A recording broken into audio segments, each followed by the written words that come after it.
To RK kitchen. இன்றைக்கு நாம் செய்ய போவது காரடையான் நோன்பு அடை, உப்பு அடை. காராமணி ஊற வைத்து வேக வைத்து கொண்டிருக்கிறோம். அதிலே கருவேப்பிலை, பச்சை மிளகாய் போட்டு கடுகு உளுந்த பருப்பு தாளித்து கொட்டி 3 கிளாஸ் தண்ணி விட்டு இந்த மாவை போட்டு கிளறி எடுக்க வேண்டும்.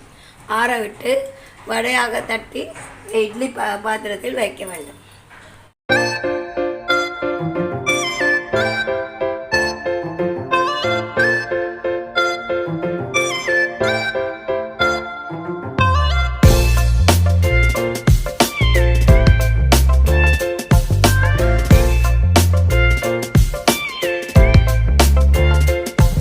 காராமணி தாளித்து கொட்டி காராமணி போட்டு கருவேப்பிலை மிளகா போட்டு உப்பு போட்டு தயாராக வைக்கிறோம். இது கொதித்து விட்டது.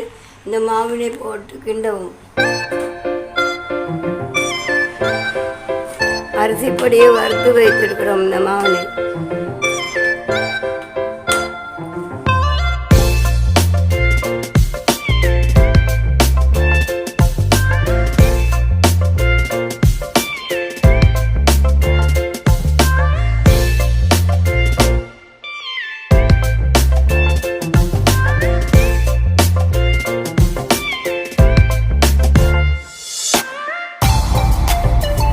இதை எடுக்க வேண்டும். இட்லி பாத்திரத்தில் வைத்து வேக வைத்து எடுக்க வேண்டும்.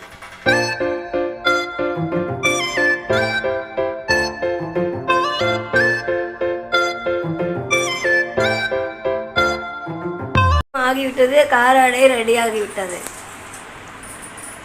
பிடித்திருந்தால் லைக் பண்ணுங்கள், ஷேர் பண்ணுங்கள், கமெண்ட் பண்ணுங்கள். பிடித்திருந்தால் சப்ஸ்கிரைப் பண்ணுங்கள்.